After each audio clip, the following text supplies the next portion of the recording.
Hello everyone, welcome to keywords classes. स्वागत है आपका कीवर्ड्स क्लासेज में।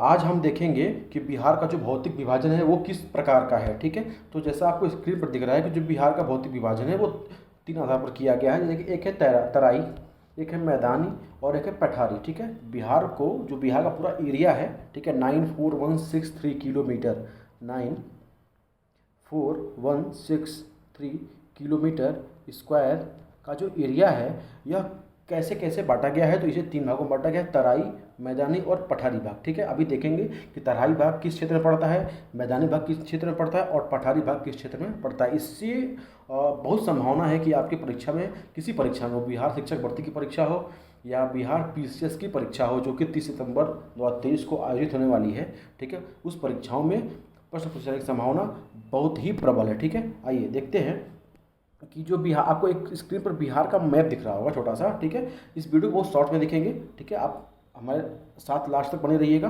ठीक है, देखिए बिहार की जो अंतर्राष्ट्रीय सीमा है, ये तो सौभाग्य की बात है कि बिहार एक अंतर्राष्ट्रीय राज्य से भी, देश से सीमा साझा करता है, जो कि है आपका नेपाल है।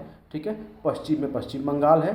ठीक है, नाम है पश्चिम बंगाल लेकिन यह पूर्व में है, यह पूर्व दिशा में है। उत्तर प्रदेश जो कि पश्चिम में स्थित है और ये है झारखंड जो कि दक्षिण में स्थित है। ठीक है, आइए अब देखते हैं कि आपको मैप में दिख रहा होगा कि इसमें लिखा हुआ है कि उत्तर गंगा का मैदान और दक्षिण गंगा का मैदान। मतलब उत्तर दक्षिण क्यों लिखा हुआ है, क्योंकि यहाँ गंगा नदी जो है यह क्या बोलते हैं, उत्तर प्रदेश से होते हुए बिहार में जाती है और बिहार में होते हुए पश्चिम बंगाल में से होते हुए बहते हुए और फिर बंगाल की खाड़ी में जाके गिर जाती है। ठीक है, तो यहाँ पे जो गंगा नदी है, जो कि उत्तर भारत की एक बहुत ही प्रमुख नदी है और पूरे भारत की सबसे लंबी नदी है, जिसकी लंबाई 2525 किलोमीटर है। ठीक है, तो यह जो नदी है यह पश्चिम से पूर्व होते हुए बिहार के बीचों बीच से बहती है और बिहार को एक उपजाऊ भूमि का रूप प्रदान करती है। ठीक है, अब देखिए, अब यहाँ पे देखेंगे कि कुछ मैप में कुछ ऐसे क्षेत्र हैं जिन्हें मार्किंग किया गया है स्पेशल रूप से, जैसे ये है और ये। ठीक है, कुछ ऐसे क्षेत्र हैं, इनका मतलब देखेंगे आगे क्या मतलब होता है। ठीक है, आइए अब नेक्स्ट देखते हैं कि जो बिहार है, ठीक है, बिहार के जो तीनों क्षेत्र हैं, अभी हमने जाना जो बिहार के तीनों क्षेत्र हैं। ठीक है, तराई जो है तराई, ठीक है, सॉरी,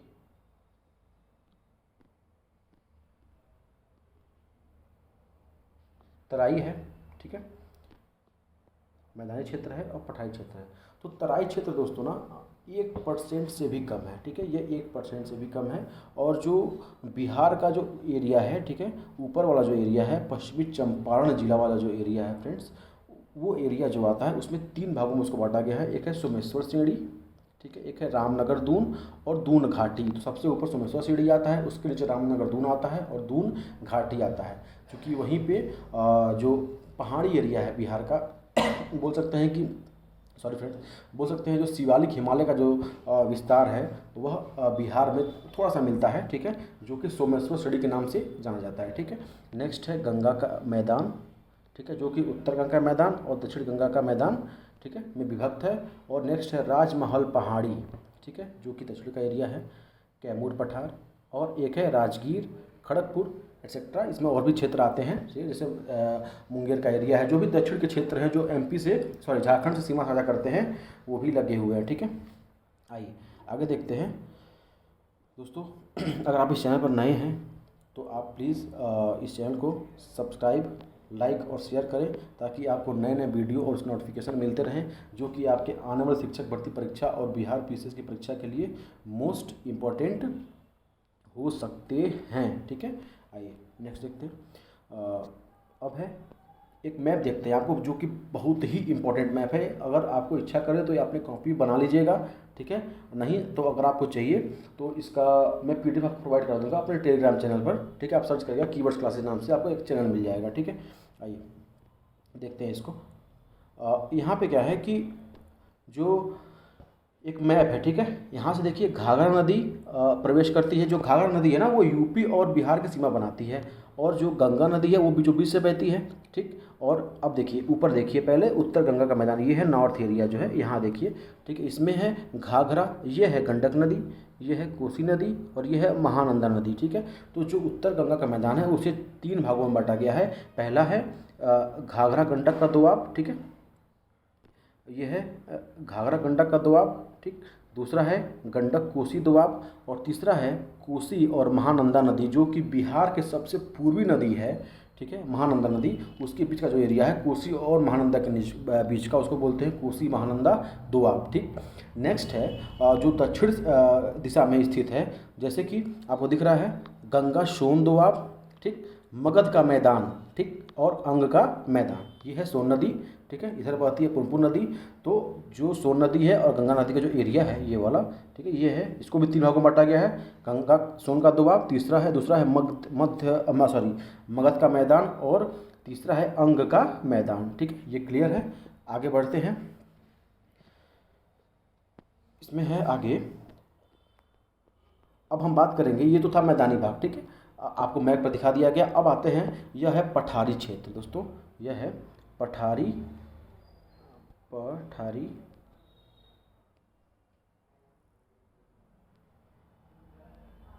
भाग, ठीक है। इसमें देखिए आपको दिख रहा होगा कि जो पश्चिमी चंपारण और पूर्वी चंपारण जिला जो ऊपर है, ठीक है, ये जो पश्चिमी चंपारण और पूर्वी चंपारण जिला है, इसी में आपको ऊपर सोमेश्वर श्रेणी, ठीक है, सोमेश्वर, ठीक है, रामनगर दून और दून घाटी, ये तीनों क्षेत्र इसमें मिलते हैं, ठीक है। हम बात करते हैं पठारी भाग की दोस्तों, क्योंकि जो बिहार है उसका जो दक्षिणी भाग है वह बहुत ही पठारी क्षेत्र है, ठीक है, वहाँ पे पठार ज़्यादा पाए जाते हैं। और जो ऊपर का हिस्सा है वो थोड़ा हिमालय से टच करता है, तो वहाँ पे शिवालिक का थोड़ा विस्तार है, इसलिए वहाँ पे पठार नहीं पाए जाते हैं। वहाँ एक पर्वत श्रेणी पाई जाती है सोमेश्वर नाम से, ठीक है। यह बिहार की जो सबसे ऊंची चोटी भी है, इसका जो ऊंचाई है आप नोट कर लीजिएगा, 874,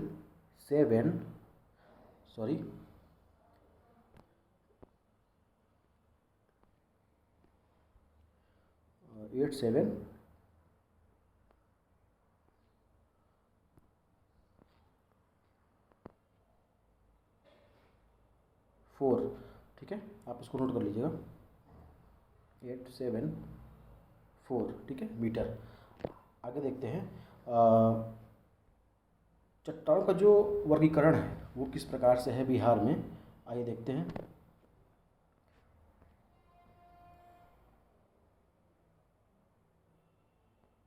देखिए ये जो है ऊपर जो थोड़ा सा एरिया दिख रहा है आपको, ये थोड़ा एरिया दिख रहा है, जो ये वाला एरिया, ये है क्वार्टरनरी चट्टानें, जो कि जलोढ़ मिट्टी से निर्मित है, ठीक है, जलोढ़ से बनी हुई हैं। और जो दूसरा दिख रहा है टर्शियरी युग की चट्टानें, जिसमें कि सोमेश्वर श्रेणी पाई जाती है।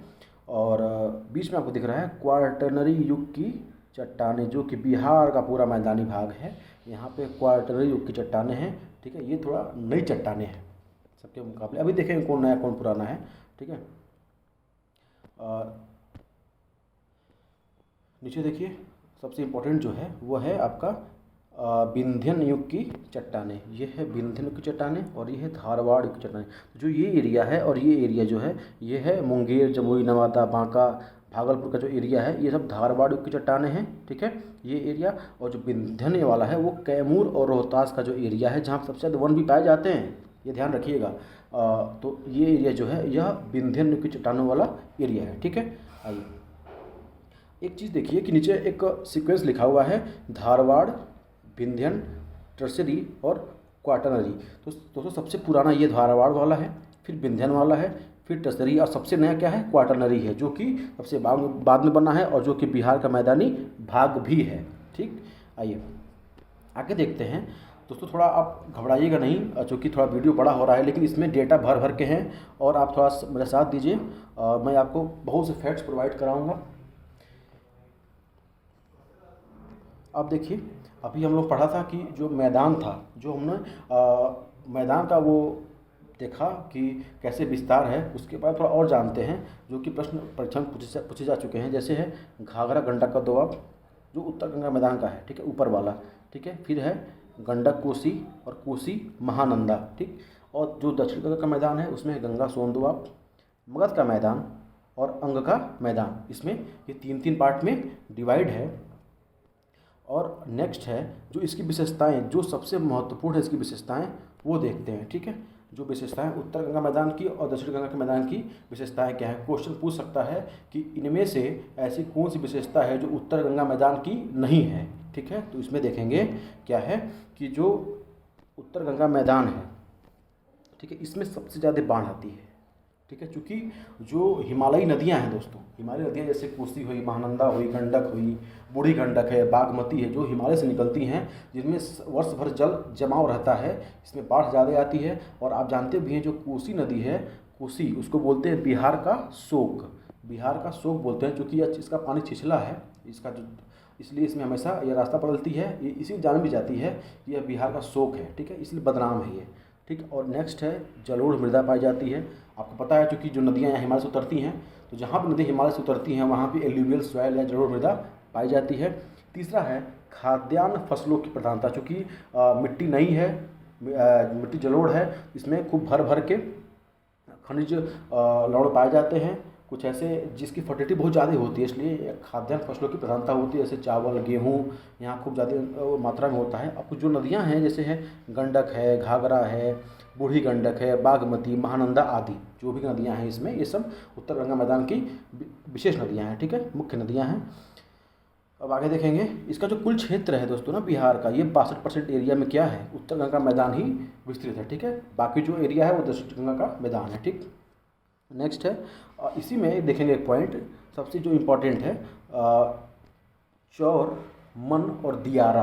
यह वर्ड पूछता है एग्जाम में कि चौर क्या है, तो ऑप्शन दे देगा इसमें छिछला पानी है, झील है, टापू, इनमें से कोई नहीं या एक से अधिक।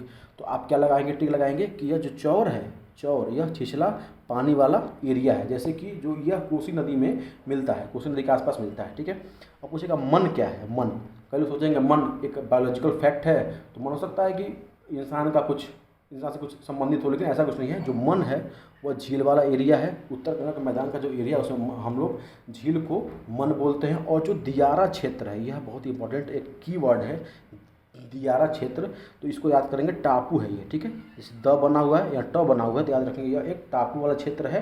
ठीक है, टापू क्या होता है, जो कि एक नदी के बीच का, जैसे मान लीजिए ये एक कोई नदी वाला भाग है, ये नदी है। ठीक है, इसमें एक उठा हुआ भाग जो होता है, एक बीच का कोई अच्छा ऐसा भाग है जो ऐसे उठा हुआ है। ठीक है, ये तो ये क्या होगा, दियारा क्षेत्र हो जाएगा। ठीक है, ये टापू हो जाएगा। ठीक है, अब देखते हैं हम लोग कि आगे दक्षिण गंगा का मैदान जो है उसका विशेषता क्या है। ठीक है, उसकी विशेषता क्या है, तो आइए देखते हैं। बस 1 से 1.5 मिनट और आप कर लेंगे, उसके बाद आपसे अलविदा लेंगे। ठीक है, ये है सूखा प्रभावित क्षेत्र। ठीक है, आप देखिए यह है सूखा प्रभावित क्षेत्र, जो दक्षिण गंगा का मैदान है, क्योंकि सबसे ज़्यादा चट्टानें यहीं पाई जाती हैं। यहाँ की नदियाँ सदा नीरा नहीं होती हैं, वर्ष वर्ष में जल नहीं होता है। ठीक है, क्योंकि इनकी उत्पत्ति जो है वो झारखंड के पठार, छोटा नागपुर पठार से हुआ है, तो इसलिए। और कुछ नदियाँ ऐसी हैं जैसे सोन नदी है, वो अमरकंटक के पठार से आती है, तो यह नदी भी सदा नीरा नहीं है। ठीक है, तो इसलिए ये जो इसका जो मैक्सिमम क्षेत्र है वो क्या है, सूखा प्रभावित क्षेत्र है। दूसरा क्या है, यहाँ बांगर मिट्टी की प्रधानता है। बांगर मिट्टी क्या है, जो पुरानी मिट्टी यहाँ होती है। ठीक है, जैसे मान लीजिए ये एक नदी बह रही है, तो यहाँ खादर, ठीक है, ये है खादर वाला एरिया, और इधर है बांगर वाला एरिया। तो बांगर क्या है, पुरानी मिट्टी है, क्योंकि अब मिट्टी पुरानी हो चुकी है, इसमें खेती बहुत ज़्यादा हो चुकी है, तो इसके जो खनिज लवण हैं वह समय के साथ समाप्त हो जाते हैं। ठीक है, इसलिए इसमें उतनी खेती नहीं हो पाती है, होती है लेकिन अपेक्षाकृत कम होती है। ठीक है, और उसके बाद हम देखेंगे कि जो खाद्यान्न फसलें हैं इसमें भी होते हैं, लेकिन उत्तर गंगा का जो मैदान है उसकी अपेक्षा कम होते हैं। ठीक है, खाद्यान्न, ठीक है, सब्जियां यहाँ बोई जाती हैं, क्योंकि सब्जियों को कम पानी चाहिए होता है। ठीक है, मोटे अनाज यहाँ बोए जाते हैं, और ख़ासकर यहाँ दलहन की कृषि की जाती है। ये याद रखिएगा कि दलहन कृषि बिहार के किस क्षेत्र में की जाती है, तो याद रखिएगा यह दक्षिण गंगा का जो मैदान है उसमें किया जाता है। इसमें पूछ सकता है विशेषता। ठीक है, इसकी नदियाँ कौन कौन सी हैं, तो कर्मनाशा है, सोन है, पुनपुन है, और फाल्गु नदी है, अजय नदी है, कुछ नदी, एक अजय है, एक कीउल नदी है। तो ये सारी नदियाँ दक्षिण गंगा के मैदान में बहती हैं। ठीक है, अब क्या है कि एक है इसमें टाल क्षेत्र। देखिए जैसे यहाँ एक नाम था चौर, मन और दियारा। तो याद रखिएगा चौर, मन, दियारा का संबंध किससे है? उत्तर का मैदान, दक्षिण का मैदान किस संबंधित है? तो उत्तर से संबंधित है। और पूछेगा टाल क्षेत्र का संबंध किससे है? आप क्या लगाएंगे? दक्षिण गंगा के मैदान से, ठीक है। और टाल क्या है? जो उत्तर में आपकी जो झील है मन, ठीक है, झील जो मन है, ठीक है। तो आप ऐसे याद रखें झील मिल, ठीक है, झील मिल याद रखेंगे। तो झील जैसे मन से म हो जाएगा तो झील मिल हो जाएगा, ठीक है। तो एक गाना भी तो है, झील मिल सितारों का आंगन होगा, ठीक है। तो आंगन कैसा होता है भाई? आंगन में पानी होता है। तो झील मिल सितारों का आंगन को याद कर लीजिएगा आप ऐसे ट्रिक बना के, ठीक है। काफ़ी लोग हंस भी रहे होंगे इसमें, तो कोई बात नहीं, ठीक है। तो जो झील है आपका, इसमें क्या बोलते हैं कि उत्तर गंगा के मैदान में, वैसे ही ये क्या है? एक टाल क्षेत्र है, टाल क्षेत्र है जो कि आपका दक्षिण गंगा के मैदान में पाई जाती है। यह भी एक झील ही है, ठीक है, मन की भांति, लेकिन इसका नाम क्या है? टाल है, ठीक है। दोस्तों अगर आपको ये वीडियो पसंद आया हो तो आप इसे लाइक, सब्सक्राइब और अपने दोस्तों तक शेयर ज़रूर करिएगा, ताकि जो दोस्त बिहार जीके के नाम से डरते हैं, उनके मन में भय बना रहता है कि बिहार जीके कैसे होगा, कैसे तैयार होगा। इसका कोई एक फैक्ट भी, कोई बुक नहीं अवेलेबल है, कोई बुक अवेलेबल तो बहुत मोटी है, कैसे ख़त्म होगा। तो उन सब के सलूशन के लिए ये वीडियो बहुत ही रामबाण साबित होगा। और आप इसको शेयर करिएगा, अधिक से अधिक शेयर करिएगा, और चैनल को लाइक सब्सक्राइब और शेयर करिएगा। थैंक यू सो मच, ठीक है। आपका दिन शुभ हो।